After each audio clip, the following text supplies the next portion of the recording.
The Battle of Ball's Bluff in Loudoun County, Virginia on October 21, 1861, was one of the early battles of the American Civil War, in which Maj.Gen. George B. McClellan's Army of the Potomac suffered a humiliating defeat. The operation was planned as a minor reconnaissance across the Potomac to establish whether the Confederates were occupying Leesburg. A false report of an unguarded Confederate camp encouraged Brig.Gen. Charles Pomeroy Stone to order a raid, which clashed with enemy forces. A prominent U.S. Senator in uniform, Colonel Edward Baker, tried to reinforce the Union troops, but failed to ensure that there were enough boats for the river crossings, which were then delayed. Baker was killed, and a newly arrived Confederate unit routed the rest of Stone's expedition. The Union losses, although modest by later standards, alarmed Congress, which set up the Joint Committee on the Conduct of the War, a body which would provoke years of bitter political infighting. Background: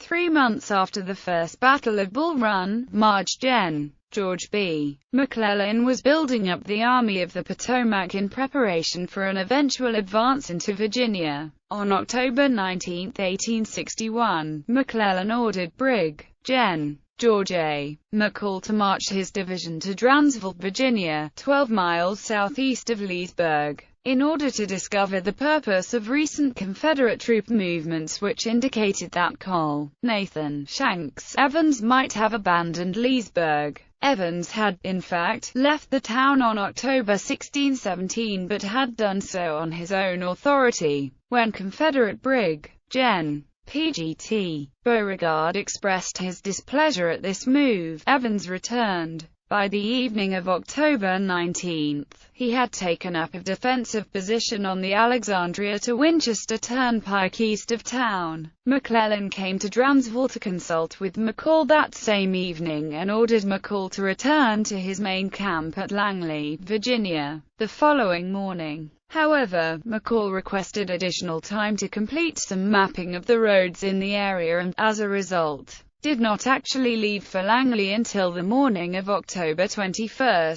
just as the fighting at Ball's Bluff was heating up. On October 20, while McCall was completing his mapping, McClellan ordered Brig.Gen. Charles Pomeroy Stone to conduct what he called a slight demonstration, in order to see how the Confederates might react. Stone moved troops to the river at Edwards Ferry, positioned other forces along the river, had his artillery fire into suspected Confederate positions, and briefly crossed about 100 men of the 1st Minnesota to the Virginia shore just before dusk. Having gotten no reaction from Colonel Evans with all of this activity, Stone recalled his troops to their camps and the slight demonstration came to an end. Stone then ordered Col. Charles Evans of the 15th Massachusetts Infantry, stationed on Harrison's Island, facing Ball's Bluff, to send a patrol across the river at that point to gather what information it could about enemy deployments.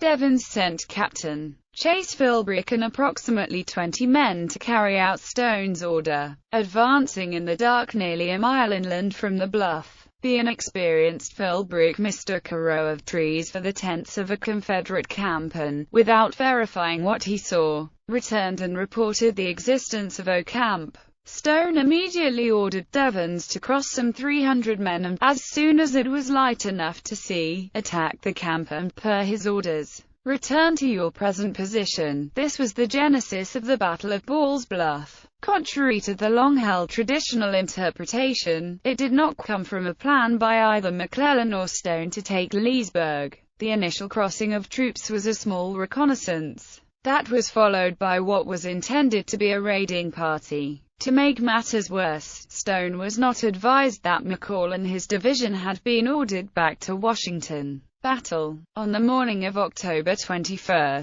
Colonel Evans' raiding party discovered the mistake made the previous evening by the patrol. There was no camp to raid. Opting not to recross the river immediately, Evans deployed his men in a tree line and sent a messenger back to report to Stone and get new instructions. On hearing the messenger's report, Stone sent him back to tell Devens that the remainder of the 15th Massachusetts would cross the river and move to his position. When they arrived, Devens was to turn his raiding party back into a reconnaissance and move toward Leesburg, while the messenger was going back to Carl. Devens with this new information, Colonel and U.S. Senator Edward Dickinson Baker showed up at Stone's camp to find out about the morning's events. He had not been involved in any of the activities to that point. Stone told him of the mistake about the camp and about his new orders to reinforce Devens for reconnaissance purposes. He then instructed Baker to go to the crossing point, evaluate the situation, and either withdraw the troops already in Virginia or cross additional troops at his discretion. On the way upriver to execute this order, Baker met Devens' messenger coming back a second time to report that Devens and his men had encountered and briefly engaged the enemy. One company of the 17th Mississippi Infantry. A bottleneck quickly developed so that Union troops could only cross slowly and in small numbers, making the crossing last throughout the day. Meanwhile, Devens's men remained in its advanced position and engaged in 2 additional skirmishes with a growing force of Confederates,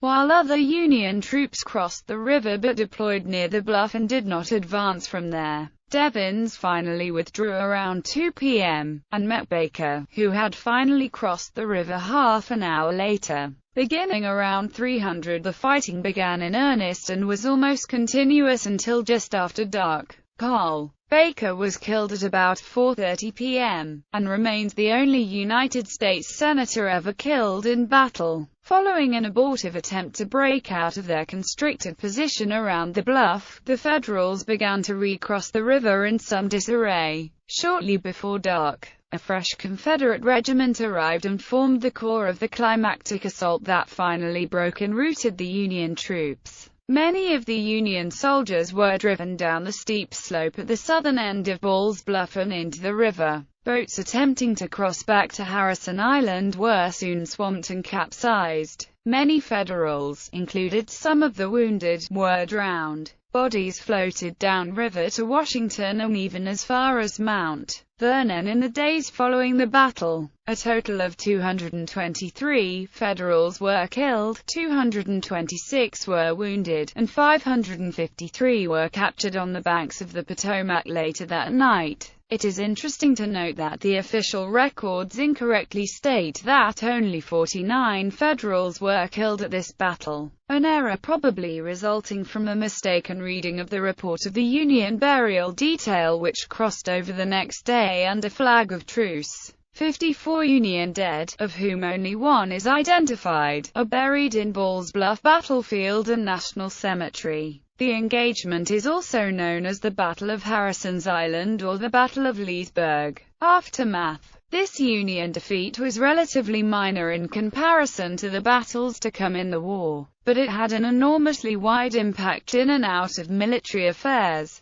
Due to the loss of a sitting senator, it led to severe political ramifications in Washington. Stone was treated as the scapegoat for the defeat, but members of Congress suspected that there was a conspiracy to betray the Union. The ensuing outcry, and a desire to learn why federal forces had lost battles at Bull Run, Wilson's Creek, and Ball's Bluff, led to the establishment of the Congressional Joint Committee on the Conduct of the War, which would bedevil Union officers for the remainder of the war and contribute to nasty political infighting among the generals in the high command. Lt.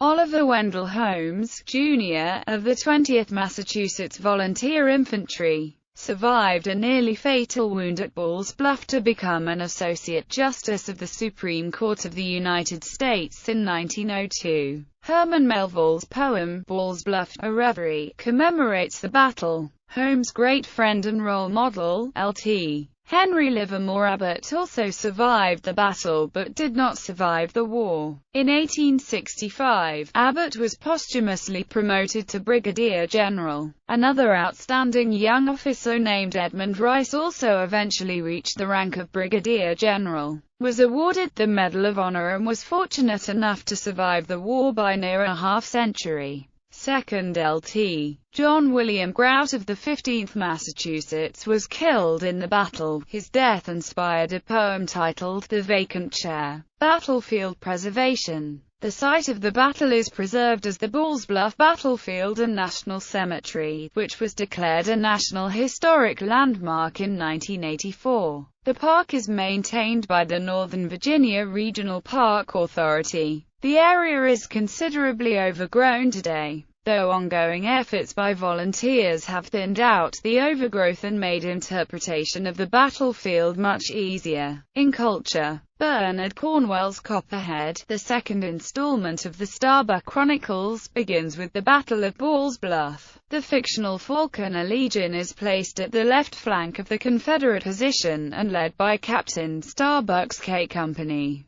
begins the rout of the Union forces. Geraldine Brooks' March, winner of the 2006 Pulitzer Prize for Fiction, also opens with the Battle of Balls Bluff. Mr. March, the father in Louisa May Alcott's Little Women, is the chaplain serving with the Union Army. Along the Chesapeake and Ohio Canal on the Maryland side, it was rumored that ghosts of departed soldiers from that battle haunted that area. So canalers would not stay in that area overnight, but would tie up their boats for the night elsewhere.